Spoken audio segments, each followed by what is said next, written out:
A look at Berlin and Katowice through the lens of the creative class, Part 2.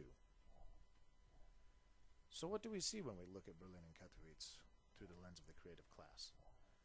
The American experience about which Florida writes is very different from that of European cities, at least at first glance. The two European cities come from very different backgrounds. Berlin has been around since the early Middle Ages, and for most of that time has been the capital of whatever state it found itself in. Katowice was founded at the dawn of the Industrial Revolution, an original mining town. Both cities have seen their share of hardship through war, most recently World War II, after which Katowice emerged relatively unscathed, but Berlin, however, was totally destroyed.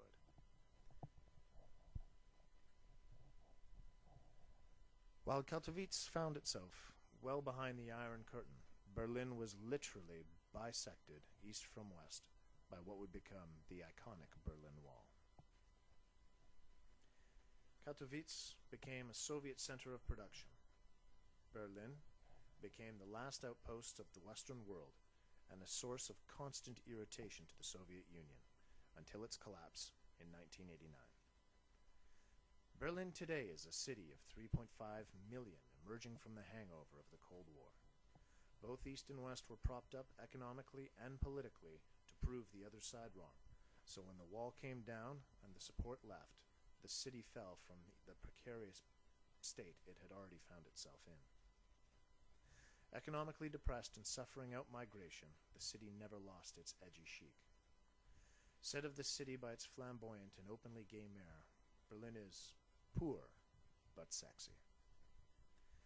Eventually all the usual suspects would show up, would set up shop in places like Potsdamer Platz and Berlin Moabit.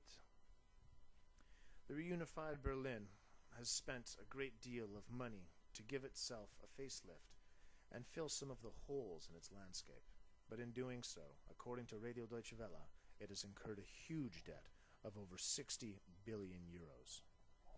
Places like Mitte have seen massive expenditure on public buildings and surrounding landscapes, like the new train station and the Reichstag. A mix of massive monuments and empty plazas, shunned by the locals, frequented only by tourists. A gross misuse of development dollars. Recently things have been looking up for Berlin, posting its first ever surplus of 80 million euros. In fact, the German Institute for Economic Research said Berlin's economy has been growing faster than any other German city for the past 5 consecutive years. Katowice today is the urban center of the Upper Silesian metropolitan area. Born of the Industrial Revolution, Katowice was endowed with massive coal deposits and quickly developed a metallurgic industry that continues to form the economic backbone to this day.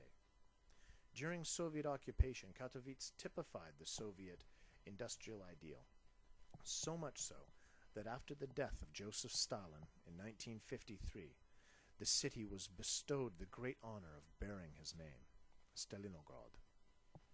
The humble people of the city disagreed and believed that their Czech neighbors deserved the honor more than they. Strangely, the name never stuck, and the city returned to Katowice, though little, if anything, had ever changed for the city's people. As a result of its Soviet industrial legacy and geographic location, Katowice has been successful in attracting direct foreign investment from the EU to modernize its industry and transportation networks to remain a competitive industrial region. Local authorities are very careful to cultivate an image of Katowice as the city that is today the genuine European city, where tradition meets modernity. But Katowice is different from most European cities of its size because it has very little to offer in the way of medieval history or architecture. The rural spattering of towns was all that existed before the Industrial Revolution. Most of the structures that were built in the pre-war years did not survive the Soviet-style growth and were replaced by Stalinist special apartment blocks. This puts the city at a real disadvantage and creates a credibility gap with the projected image. The creative class demands authentic experience, not ones contrived on their behalf for consumption and profit. They're looking for neighborhoods, not theme parks.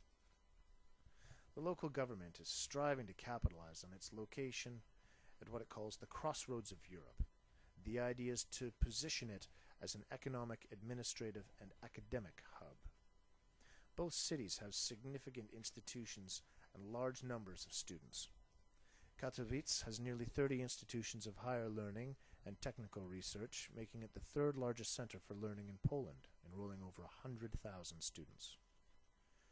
Berlin has world-class universities that actively pursue foreign students and offer programs geared to students from other countries that succeed in attracting thousands. Berlin has 4 major universities, 27 private, professional, and technical colleges, enrolling almost 150,000 students. Major research institutions like Fraunhofer Society, Leibniz Gemeinschaft, and the Max Planck Society boast 62,000 scientists who are working in R&D to be added to Berlin's talent pool. Florida says that research universities and institutions are a basic infrastructural component of the creative economy. They can play a huge role in the 3 T's: technology, talent, and tolerance. A large university especially can act as a catalyst to all 3. Work and the creative class. Berlin has so far been able to attract only 2 Fortune 500 companies, despite being ranked 9th best city to locate a business in today, in a 2004 British parliamentary study. Siemens and Deutsche Bahn call Berlin home, and many other companies are opening regional offices in greater and greater numbers. I would expect this trend only to intensify as the city continues to put distance between itself and its past. Today, corporations must remain responsive to the marketplace and require professionals of varying numbers and with varying skill sets on a constantly changing basis. The changing nature of work has created a culture of hypermobility in the workforce. The acceptance of a job as only a temporary state has dulled the repressive nature of the workplace. Florida says that managers must treat their employees more like volunteers and create job satisfaction, lest they choose to pick up and move on. Recently in Berlin, 39,000 new firms registered in a single year. That same year, 36,000 deregistered. That demonstrates a tremendous entrepreneurial vitality, which suggests that more than 1% of people start a new business venture every year. Those that deregistered may not represent a failure. Rather, it may represent the hypermobility of the job market. The lifelong social contract with the employer is a thing of the past. People are hired and let go as needed, thus the development of the consultant industry to fill that niche. But a consultant may not remain a mercenary for long.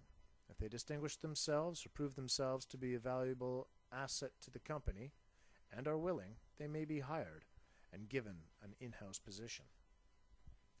Some will never go back to work for another company and instead start their own.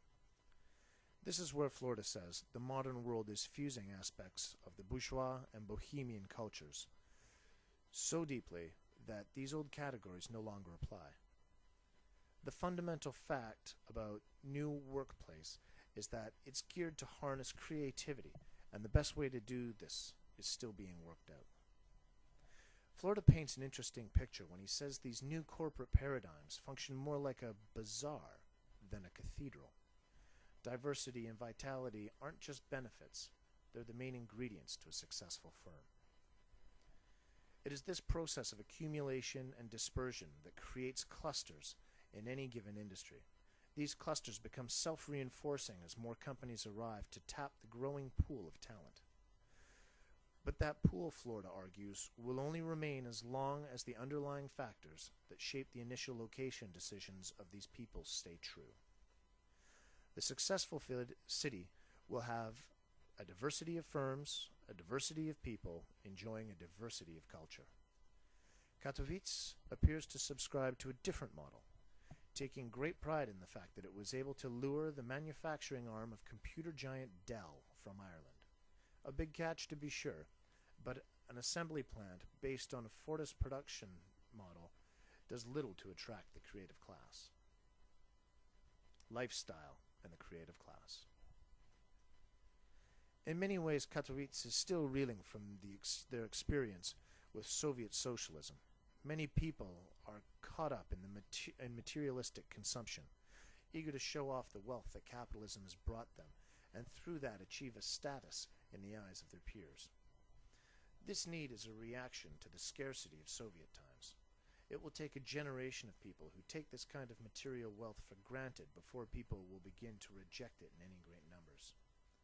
It is much easier to question when you come from a position of abundance.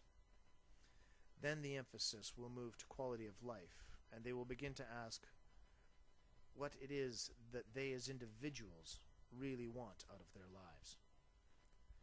Clothing and dress work to build the individual, and people of Katowice follow Western trends that suggest that the individual wearing the look is affluent, the uniform of cool.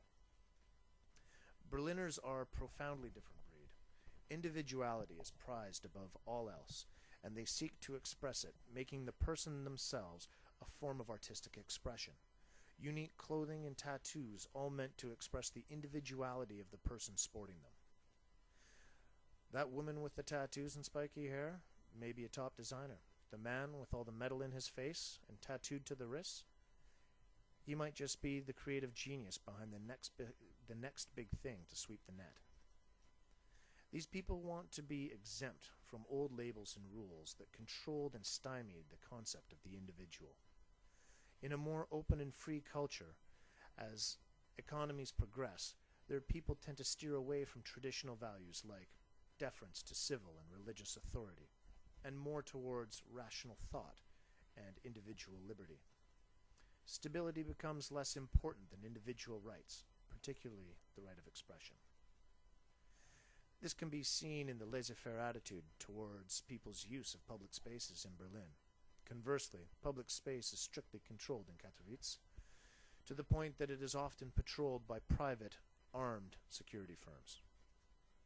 The Poles tend to hold on to traditional values, and the Catholic Church still plays a central role in the lives of the people. These kinds of ties that were so helpful in the past, particularly the Catholic Church in the Polish struggle against the Soviets, only serve to fetter and constrain the independence and creativity of the individual and reinforce their deference to authority and conformity. Florida says that places with dense ties and high levels of traditional social capital provide advantages to insiders and thus promote stability, whereas places with looser networks and weaker ties are more open to newcomers and thus promote novel combinations of resources and ideas. Unlike those in Katowice, the Guardian suggests that Berlin is the atheist capital of Europe, with more than 60% of Berliners claiming no religious affiliations.